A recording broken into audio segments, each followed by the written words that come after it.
여러분 안녕하십니까? 출발 성공 투자 박민영입니다. 안녕하세요. 김수정입니다. 지난 주말 뉴욕 증시 주요 지수는 2%대 강세를 나타냈습니다. 연준이 금리 인상의 속도 조절에 들어갈 것이다라는 기대감 때문에 국채 금리가 하락하면서 시장의 분위기가 좋았던 건데요.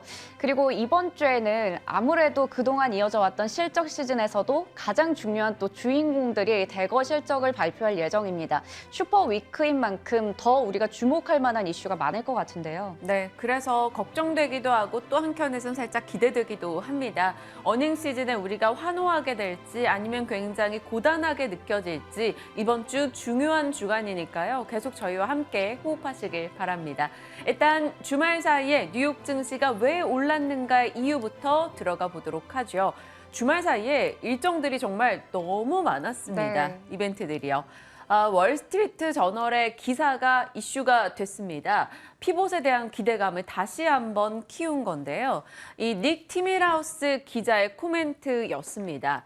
일단 닉 티밀하우스 기자가 연준 인사들은 11월에 75bp를 올리고 12월에 더 적은 폭을 논의할 것이다 라며 50bp 인상에 대한 가능성을 꺼내놨습니다. 왜 이 기자의 발언이 시장에 힘을 실어줬을까요? 연준의 비공식적인 대변인으로 불리는 기자이기 때문입니다. 그리고 지난번 연준의 75bp 인상을 가장 먼저 예측했던 인물이기도 하죠. 그랬던 그가 꺼내놓은 발언의 시기가 굉장히 적절했습니다. 이제 연준 인사들의 발언이 금지되는 블랙아웃 기간에 돌입하기 직전이었어요. 그러니까 끝자락에 이런 내용을 보고 이제 등대지기 발표가 없다라는 거죠. 그러니까 이 이슈에 좀 더 민감하게 시장은 반응을 보였습니다. 그리고 옵션 만기 상황이었기 때문입니다. 치열하게 서로 배팅 싸움이 일어나고 있던 상황에서 이 발언이 시장에는 숏배팅자들을 물러나게 하는 힘을 실어준 겁니다. 그 때문에 뉴욕 증시는 2% 이상 올라가는 모습이었고요. 또 때마침 샌프란시스코 연은 총재가 75bp 인상할 건데 그게 영원하진 않을 거야 라며 12월에 대한 기대감을 또 불을 지폈습니다. 이런저런 이슈 속에 12월에 75bp 인상 확률이 75%에서 45%로 하루 만에 떨어지는 흐름이 나타났죠. 거기다 일본에서 외환당국이 엔 시장에 개입을 했습니다. 무려 300억 달러 규모였다라고 하는데요. 43조 원 정도 되는 돈을 하루 만에 투입을 했던 겁니다. 금요일 저녁에요. 그러면서 이 닉 기자와 일본 이슈가 콜라보를 이뤄냈고요. 2년물 국채 금리가 14bp나 떨어졌습니다. 그리고 달러 약세, 미국 증시는 반등할 수 있었던 거죠. 그렇기 때문에 3대 지수 모두 시원하게 전약 후강 흐름이 나타났습니다. 모두 다 2% 이상 뛰어 올랐고요. 달러 약세는 파운드와 강세도 살짝 더 힘을 실어주는 모습이었습니다.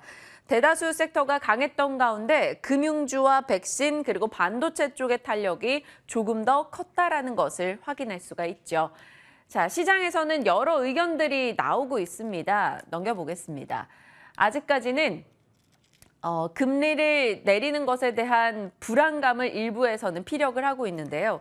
어찌됐건 속도 조절론이 나오게 된 이유는 미국의 10년물 국채 금리가 38년의 최장기간 올라서고 있기 때문에 이제는 조금 내려올 때가 됐다라는 목소리였습니다. 하지만 아직 방심은 이르다라고 말하는 쪽의 의견을 들어보면 과거에 73, 4년도, 81, 2년도 그리고 2000년에서 2002년도에 금리 인하 시기였음에도 불구하고 주가가 급락했었다. 그러니까 금리 인하하면 당신의 계좌가 급증할 것이라는 것은 너무 희망회로를 돌리는 거다라는 이야기도 있습니다. 그래서 방심은 이르다라는 목소리. 반면에 액티브 매니저들이 이제 주식 비중을 슬슬 또 늘려가고 있다라는 소식도 들려오네요.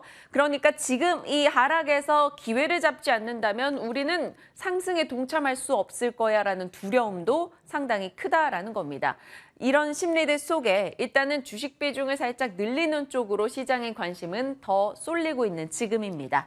자, 섹터별로 보시면 시원하게 이 초록불을 켜고 있죠. 올랐다라는 것을 확인할 수가 있는데요. 일부 빨간불 켜고 있는 곳, 버라이즌 같은 경우는 실적이 부진했고요. 메타가 상승에 동참하지 못했는데 스냅 이 어닝 쇼크 이슈가 계속 영향을 주고 있습니다. 메타도 같이 끌고 내려가는 모습이죠. 반도체 쪽이 강했다라는 것도 눈에 띄고요. 한동안 부침을 크게 겪었던 애플도 어찌됐건 주간 기준으로는 한 5% 올라오고 있다라는 점 회복을 보여줄 수 있을지 궁금합니다. 자, 섹터로 봤을 때는 반도체, 전기차, 그리고 금속 쪽이 강했습니다. 전기차 쪽 다 올라갔어요. 테슬라부터 리비안, 루시드, 니콜라까지 다 상승 이었고요. 2차 전지 쪽의 리튬 관련한 종목들도 모두 다 급등이 나왔습니다. 테마로 봤을 때는 테마 상승 상위권에는 온통 금속과 관련된 쪽이었어요. 광물 원자재 쪽이요. 리튬이 7% 이상 올라갔고 구리, 우라늄, 철강, 알루미늄 관련주들도 강한 시세를 보여줬습니다. 그럼 국내에서 또 리튬이나 알루미늄 쪽에 흐름이 단기적으로라도 발생할지 한번 체크가 필요해 보입니다. 꾸준하게 강한 쪽이 지금 반도체라는 점도 우린 다시 한번 되새길 필요가 있겠죠. 그리고 중요했던 이슈가 주말 사이 전달이 됐습니다. 레고랜드발 사태로 인해서 시장에서는 부동산과 금융시장에 급격한 위축이 나타나고 있었죠. 강원도 도지사가 우리 채무 갚을게 라고 했음에도 불구하고 시장은 그것을 신뢰하지 못했고요. 지자체 쪽도 이런데 일반 기업은 오죽하겠어 라는 심리 속에 기업들의 회사채 시장이 죽어가고 있었습니다. 이 상황이 좀 심각해 보인다 싶으니 주말 사이에 비상거시경제금융회의가 열렸습니다. 한국은행 총재부터 또 추경호 부총리 등 다 같이 모여서 하나의 특단의 대책을 내놨는데요. 50조 플러스 알파 말 그대로 종합 선물 세트였습니다. 체험펀드 20조, 회사채와 기업원 매입 프로그램도 확대하겠다, 유동성 부족 증권사에게 3조 원을 지원하겠다 등등의 내용들이었습니다. 얼마나 다급했으면 이렇게 강한 선물 세트를 꺼내놨을까라는 시장의 시각인데요. 어찌됐건 단기적으로는 채권 시장의 안정을 가져올 것으로 기대하는 목소리가 많이 남아 있습니다. 추경호 부총리는 이 프로젝트 파이낸싱 불안에 적극 대응하겠다, 모든 지자체 매입 보증을 확약하겠다라는 의견까지 꺼내놨죠. 자, 이제 대책이 나왔습니다. 이게 잘 먹힌다면 정말 만사 형통이 되는 상황이겠지만 그럼에도 불구하고 이게 먹히지 않는다면 그때는 상황이 좀 더 심각할 수 있다는 점도 마음 한켠에 두고 가야겠죠. 자, 중요한 이슈들이 너무 많았었는데요. 이번 주 우리가 또 계속적으로 체크해야 되는 게 바로 실적입니다. 어닝 시즌 슈퍼위크, S&P 500 기업 중에 161개 기업이 이번 주에 실적을 내놓습니다. 그리고 앞서 수정 앵커 얘기했던 빅테크 업체들이 실적을 발표한다 했는데 이거 한국 시간 기준입니다. 체크 한번 하시고요. 마이크로소프트, 알파벳, 메타, 애플, 인텔, 아마존 실적 내놓습니다. 이들만으로도 S&P 기업 가치의 25%를 차지하기 때문에 이번 주 얼마나 중요한지 아시겠죠.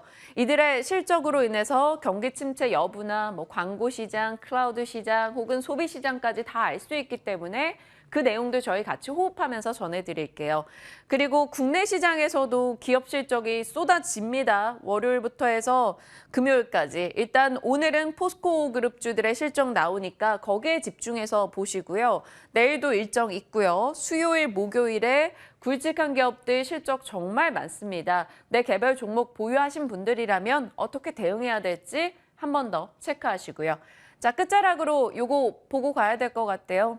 시진핑 집권 3기, 3연임이 확정됐고 일단 출발의 소식이 전달됐습니다. 10년 임기 제한이라던가 칠상 팔하 등의 기존의 원칙들을 시진핑은 다 깨부수면서 정말 1인 집권 체제로 권력을 모아가는 움직임을 보여줬습니다. 중앙정치국 상무위원회 전부 다 시진핑계 인사들로 추려놨다라는 소식도 들려왔죠. 이제 그의 행보에 반대할 이들이 없다라는 겁니다. 이를 두고 시장에서는 결국 미중 갈등은 심화될 수밖에 없을 것이다. 잠재적 불안 요소가 더 확산되고 있다라고 이야기하고 있습니다. 상황은 좀 마음 한켠에 두고 지켜봐야 되는 포인트인 것 같습니다. 자, 섹터 이슈들 이제 들어가 보죠. 저는 뭐 딱히 중요한 일정은 없었습니다만 로봇에 대한 얘기 해보려고 해요. 네, 좋습니다. 저는 2차 전지로 준비해봤습니다. 2차 전지주가 최근에 증시에서 꾸준한 관심을 받고 있습니다. 네. 지난주에 양시장에서 먼저 기관과 외국인의 수급을 체크해 볼 텐데요. 코스피에서 외국인들은 5천억 원 이상을 담았지만 코스닥에서는 2천억 원 넘게 팔았습니다. 그리고 기관은 양시장에서 모두 6천억 원대, 2천억 원대 매도를 하면서 기관 쪽의 수급이 지난주 우리 증시에는 좀 부담이 됐었는데요. 그런데 외국인과 기관의 코스피와 코스닥에서 순매수 상위 10개 종목들을 좀 체크를 해보면 지금 빨간색으로 보이시는 게 네. 모두 2차 전지 쪽입니다. 삼성, 그러네요. SDI, 포스코케미칼, LG솔루션, LG에너지솔루션, LNF, 에코프로, 첨보, 엔캠 등등이요. 그리고 이렇게 2차 전지 쪽을 많이 담았고 이외에도 SK하이닉스, 삼성전자라던가 원익 IPS 등등 반도체 쪽까지 함께 담는 모습이 포착이 됐습니다. 이렇게 2차 전지 쪽은 계속해서 최근에 주목을 받고 있죠. 특히 2차 전지 밸류체인 관련주들이 그동안 많이 올랐었는데요. 삼성 SDI가 최근에 5%대로 한 달 동안 올랐었고요. 에코프로비엠이 15%가량, 신흥 SEC가 16%가량의 상승세를 나타냈습니다. 그런데 이들 종목이 지난주 금요일장에서도 이렇게 눈부신 상승세를 보였는데요. 바로 최근에 또 이런 상승세에 추가적인 상승을 더해줄 만한 호재가 전해졌기 때문입니다. 지난 금요일에 이런 뉴스가 나왔어요. 삼성 SDI와 에코프로비엠의 합작법인 공동 출자한 에코프로 EM의 캠7 공장의 착공식이 개최가 됐다, 준공이 됐다라는 소식이 전해졌습니다. 각각 투자 비율을 보시면 40%, 60%가량을 투자했다고 하는데요. 배터리 양극재 생산하는 단일 공장 중에서는 세계 최대 규모라서 연산으로는 5만 4천 톤가량의 양극재를 생산할 수 있다고 합니다. 그리고 여기서 생산되는 양극재 전량을 삼성 SDI에 납품하기 때문에 앞으로 삼성 SDI의 추가 수주도 기대가 되는 상황이죠. 그리고 시운전을 거쳐서 내년 1분기부터 본격적인 가동에 돌입이 된다고 합니다. 에코프로 EM은 지난해 설립이 됐던 캠6 공장과 이번에 또 추가적으로 설립이 된 캠7 공장까지 합쳐서 양극재를 총 9만 톤가량을 생산할 수 있는 능력을 확보했기 때문에 가격 경쟁력과 기술 경쟁력을 모두 다 갖춘 기업이 될 것이다라는 기대감도 나오고 있습니다. 그래서 지금 양극재 종목들은 특히 2차 전지 업종 내에서도 안정적인 투자처로 평가가 받고 있는데요. 그동안에 워낙에 또 긍정적인 이슈들이 많았는데 여기에 또 하나의 경사가 더해진 거죠. 그동안 어떤 이슈들 나왔는지 좀 정리를 해봤습니다. 포스코케미칼이 GM에 이어서 포드에도 수십조 규모의 양극재를 공급한다라는 또 언론 보도가 나오면서 이 소식 이후에 바로 다음 날 포스코케미칼 장중에 19만 5천 원까지 올라가면서 신고가를 경신했습니다. 꾸준한 상승세를 내고 있죠. 올 3월에는 9만 원 선이었던 주가가 지금은 19만 원 선까지 올라갔고요. 여러 증권사에서는 이미 목표 주가를 20만 원 이상으로 올려잡고 있는 상황입니다. 그리고 양극재 공급 업체들은 우리 잘 알듯이 미국의 IRA 법안의 대표적인 최대 수혜주라는 평가도 받고 있습니다. 거기다가 완성차 업체들이 공급망 확보를 위해서 이들 업체들과 잦은 접촉을 하고 있다는 것도 긍정적인 요소로 볼 수가 있겠죠. 포스코케미칼은 지난주만 해도 16%가량 올랐었고요. LNF가 8%대로 한 달 동안 올랐었고 그리고 코스모 신소재 같은 경우에도 지난 한 주 동안 10%가 넘게 올랐습니다. 이렇게 양극재 쪽은 계속해서 지금 긍정적인 평을 받고 있는데 증권가에서는 2차 전지 쪽을 계속 주목해보자 실적에 대한 기대감까지 나타내고 있는 상황입니다. 증권가에서 여러 기업, 여러 섹터에 대해서 하반기 실적 전망에 대한 눈높이를 낮추고 있는 상황이에요. 그런데도 2차 전지 쪽만큼은 이 목표 주가를 올려잡고 있었습니다. 전기차 시장이 구조적인 성장에 들어가면서 LG 에너지 솔루션, 포스코케미칼 등등의 목표 주가는 더 상향 조정이 되고 있는데요. 이건 지금 변동폭이 높은 것들 기준으로 한번 체크를 해봤습니다. 특히 LG 에너지 솔루션 같은 경우에는 목표 주가를 올린 증권사 리포트만 총 6개가 있었다고 합니다. 그리고 하나증권에서 주말 사이에 2023년 산업 전망 보고서를 냈었는데요. 여기서 대부분 이 섹터가 전반적으로 위축이 될 것이다라고 얘기했지만 내년에도 양호한 정제 마진이 기대가 되는 정유업종 그리고 2차 전지 전기차 수요 확산에 대한 기대감으로 이쪽 섹터만이 양호할 것이다라는 이야기를 하기도 했습니다. 이만큼 2차 전지주는 계속해서 잘 가고 있지만 앞으로도 좀 기대가 되는 업종인데요. 그렇기 때문에 지금 매수가 가능한 쪽은 어느 쪽이 될지, 그렇다면 양극재 중에서 탑픽은 우리가 어떻게 골라보면 좋을지 그래도 많이 오른 감이 있기 때문에 네. 여쭤보도록 하겠습니다. 계속해서 양극재 관련한 뉴스들이 쏟아지면서 관련한 종목들이 대장격의 종목들이 시세를 내고 있습니다. 말씀 주신 질문 한번 잠시 후에 다뤄보도록 하겠고요. 2차 전지 쪽이 구조적인 성장을 하는 것 때문에 시장은 관심을 두는 것인데 이쪽도 구조적 성장을 하는 섹터야 라며 자꾸 이야기가 흘러나옵니다. 로봇이 분명 과거와는 조금 다른 기류가 형성이 되고 있는데요. 아마존 측에서도 자율주행 로봇 투자를 늘린다라는 소식이 있었고 테슬라야 계속해서 로봇 시장에 대한 주력의 입지를 내놓고 있는 상황이고요. 국내에서도 산업용 로봇에 대기업 뛰어들어가 있죠. 서비스 로봇에 삼성전자, 현대차, LG전자 등이 주력하고 있습니다. 통신 3사도 이쪽 시장에 많이 관심을 두고요. 얼마 전에 국제로봇연맹에서 2021년도 세계 공장 설치 로봇을 보면 작년 대비 30% 늘었다, 사상 최고를 기록하고 있다라고 이야기하고 있습니다. 왜 구조적 성장이라는 이야기가 계속적으로 나올까요? 유진투자증권에서는 로봇은 일시적 테마가 아니다라고 얘기했는데요. 인플레와 구인난을 해결하기 위해서는 결국에는 로봇과 자동화밖에 답이 없다라고 이야기하고 있습니다. 그래서 그 자동화하는 영역이 점차 넓어질 것으로 얘기 보는데요. 공장 자동화, 물류 자동화, 그리고 서비스 로봇 시장까지 점점 커질 것이다라고 말합니다.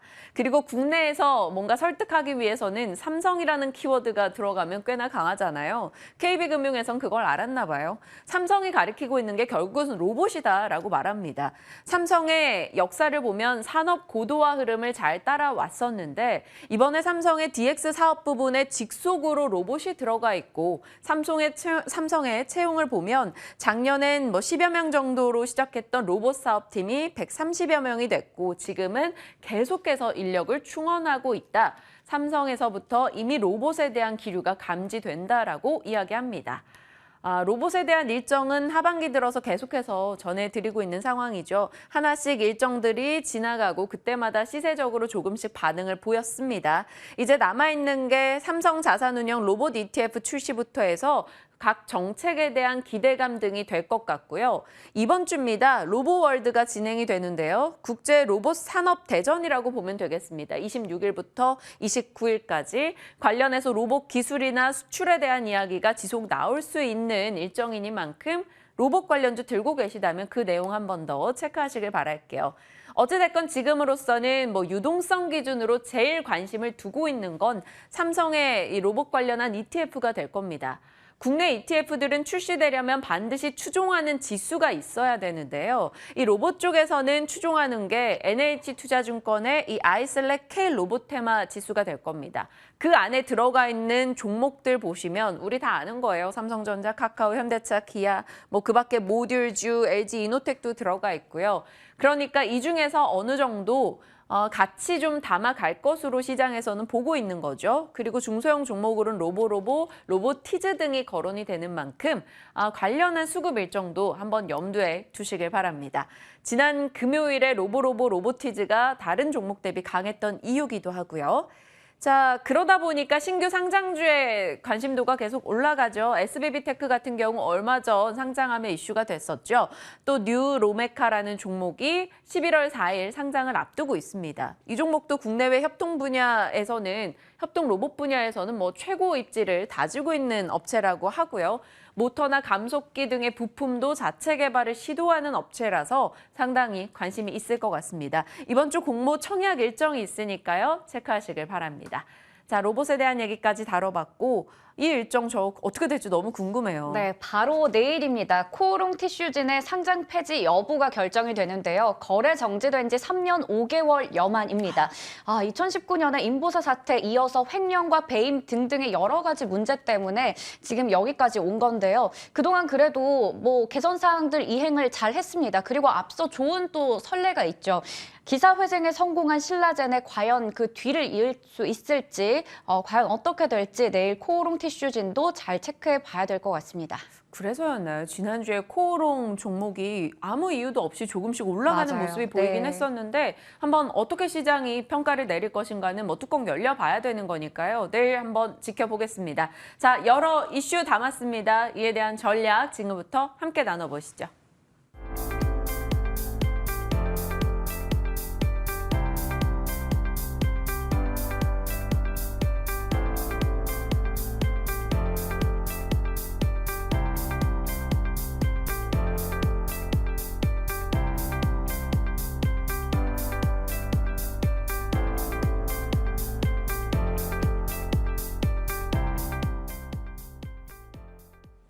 한 주 시작하는 월요일입니다. 일단 주말 사이 뉴욕장 올라줬는데 그에 대한 해석 더불어서 섹터 전략까지 가보죠. 유창희 대표님과 함께합니다. 어서 오세요. 안녕하십니까? 네.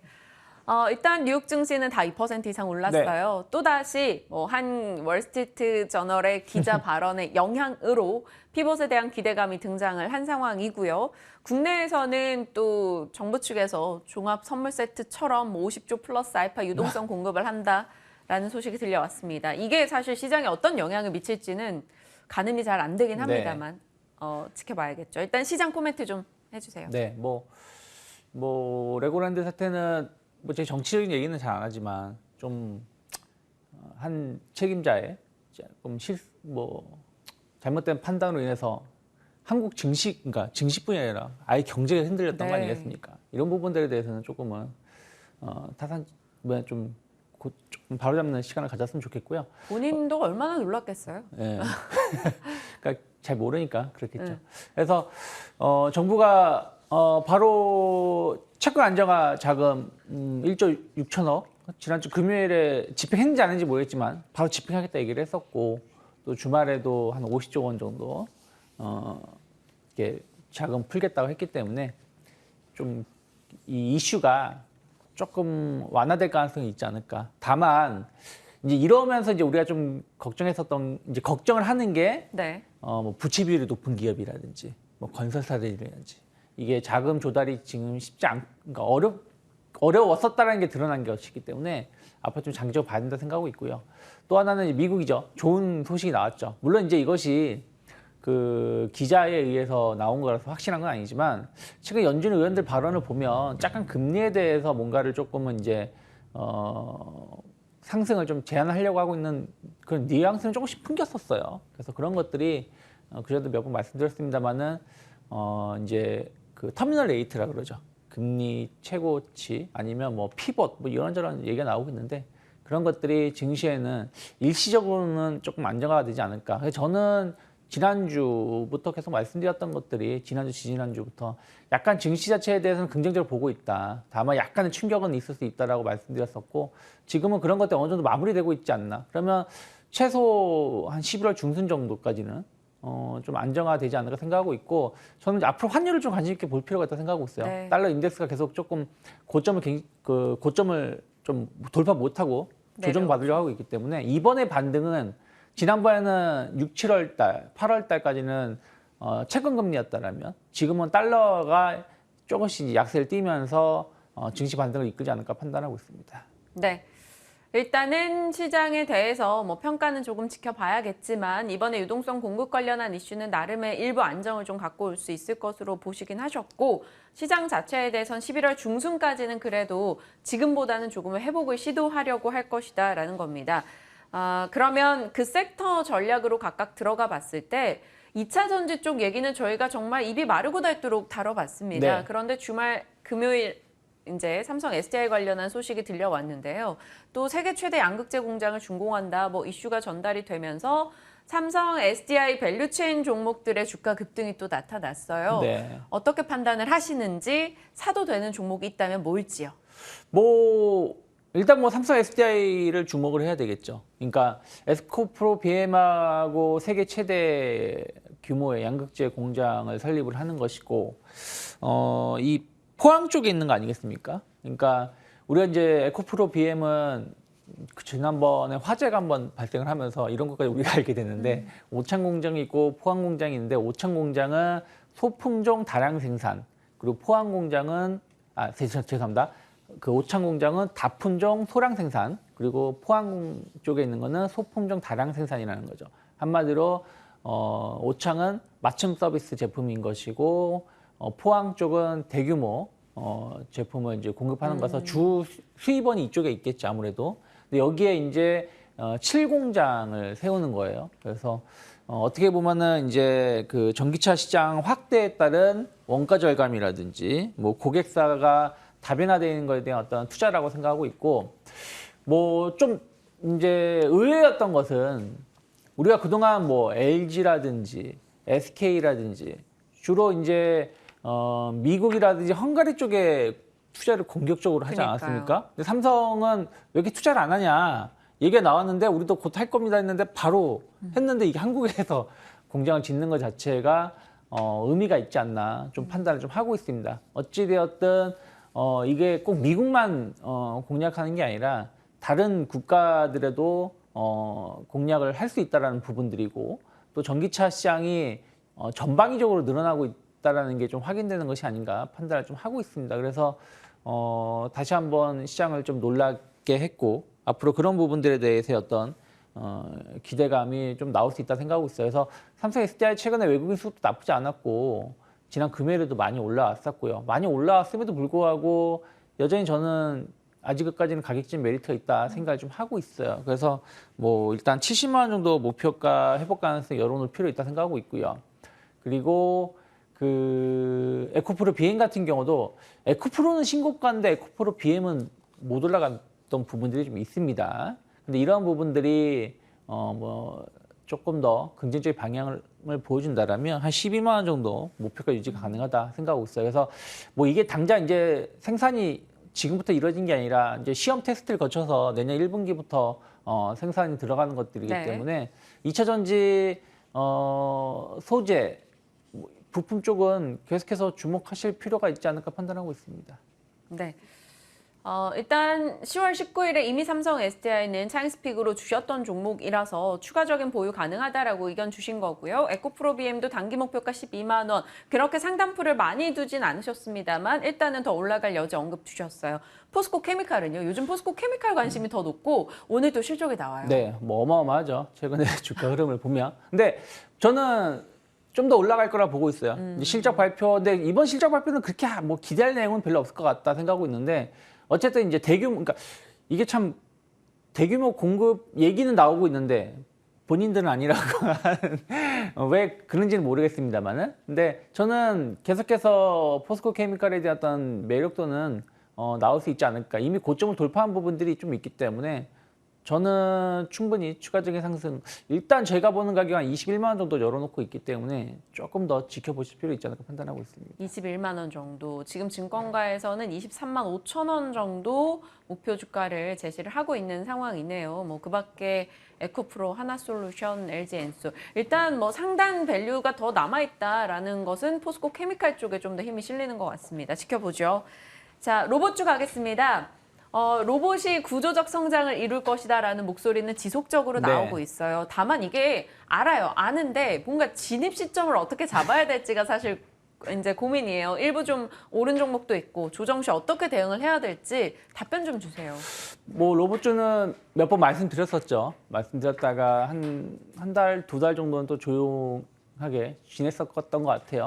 그 사이에 계속 변화된 건 없습니다. 계속해서 그 공장 자동화라든지 서비스 시장에 대한 어떤 규모는 확대될 수밖에 없지 않나. 뭐 앞에서도 말씀하셨지만 미국의 공장을 짓는 것까지는 좋지만 과연 미국의 공장을 지어서 제품을 만드는데 인플레가 감소될 것인가, 더 비싸지는 거 아닌가, 뭐 임금이라는 이런 걸 확인한다면요.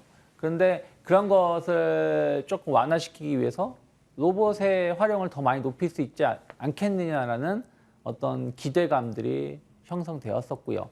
또 서비스 시장, 뭐 아까 뭐 그 유로메카 또 말씀하셨지만 그 사람을 그때 제가 한 번도 말씀드렸지만 그 사람을 써서 고용을 해서 이렇게 냉면 가게 같은데요. 냉면을 만들거나 하는데 비용이 뭐 최소 한 달에 월급이 뭐 200~300만 원 나갈 때 로봇 한 대 기계를 도입을 하면 50만 원이 된다고 합니다. 50만 원인가 80만 원. 가격이 떨어지는 것도 대중화죠, 결국. 네. 그러면은 그런 부분들이 계속해서 시장에서는 주목을 받을 수가 있고 맛은 잘 모르겠지만요.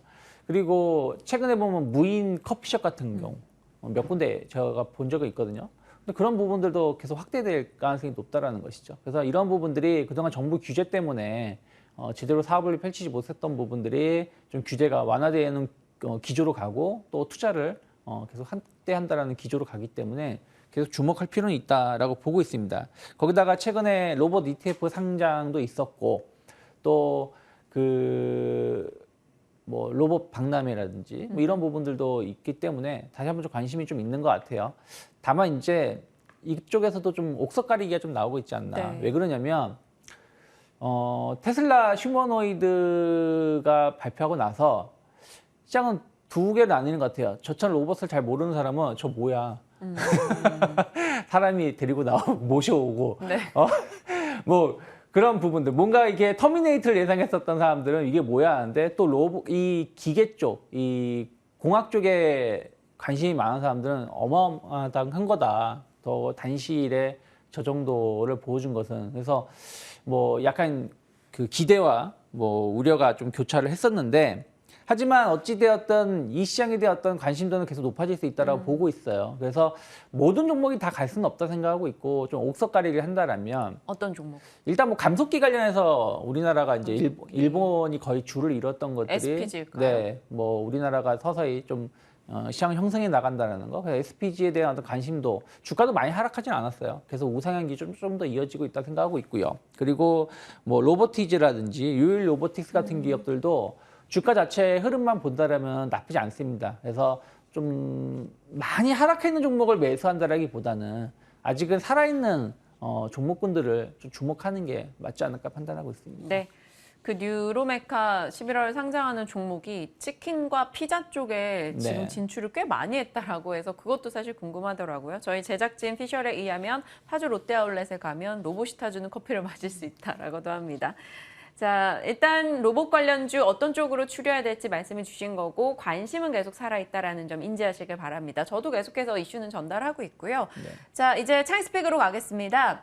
의류주에 대해서 이제 때 되면 한 번씩 계속 네. 대표님이 얘기를 해주시는데 겨울이에요. 이제 단가 높은 제품들이 네. 나오는 시기죠. 맞죠. 그래서 뭐 지난번에 아예 영업무역을 그냥 찝어서 말씀드리기도 했었고요. 그래서 뭐 실적 시즌인데 달러 영향을, 그러니까 달러의 수혜를 입을 수 있는 섹터 중에 하나가 이제 의류주로 좀 주목을 받고 있는 것 같아요. 특히 이제 의류주들은 그 원재료를 이제 공급받고 또 제 완제품을 수출하는 건 달러의 영향을 받지만 생산 기지가 대부분 지금 신흥국 쪽에 있지 않습니까? 뭐 베트남이라든지 뭐 인도네시아라든지. 근데 이쪽은 또 달러 때문에 그 환율이 약해지는 부분들이 또 비용 절감을 보인다고 해요. 그래서 그런 것들이 있고 또 가을 겨울 성수기에 대한 어떤 기대감들, 그리고 낮은 재고에 따른 안정적인 주문들 이런 것도 그전에 얘기했었던 것들에 대한 연장선이지만 네. 제일 중요한 거는 잘 팔리느냐가 중요한데 아웃도어는 계속 성장세를 보여주고 있다고 하고요. 그리고 저는 두 개 다 안 하지만 골프 인구는 계속 늘어나고 있고요. 이 제품들이 다 비싼 제품이에요. 거기다가 요즘에 저는 솔직히 잘 모르는데 2030 세대들이 테니스를 그렇게 맞아요. 한다고 합니다. 제가 아는 분도 가끔씩 보니까 테니스를 들고 이렇게 어디 가더라고요. 그래서 이게 그냥 한두 사람의 소규모의 취미가 아니라 정말 대중화되고 있구나. 근데 이 제품들이 상당히 비싸요. 그래서 그런 부분들의 수익성을 상당히 높이는 부분들이 좀 있거든요. 그래서 기존의 영업무역도 말씀드렸지만 휠라홀딩스를 좀 주목하실 필요가 있지 않을까. 휠라홀딩스 1년 동안 주가 보면은 그냥 바닥에서 그냥 행보세를 보여주고 있어요. 그러면서 좀 고점을 돌파하려고 하고 있기 때문에 다른 종목군들도 좋지만 영업무역 그리고 휠라홀딩스 계속해서 좀 하반기 남은 이제 한 두세 달 좀 주목해 볼 수 있지 않을까 판단하고 있습니다. 네. 이렇게 우리를 좀 환기시켜 줄 만한 이슈도 계속해서 던져주고 계시니까요. 앞으로 이들 종목 흐름 잘 체크하겠습니다. 유창희 대표와 전략 챙겼습니다. 고맙습니다. 고맙습니다.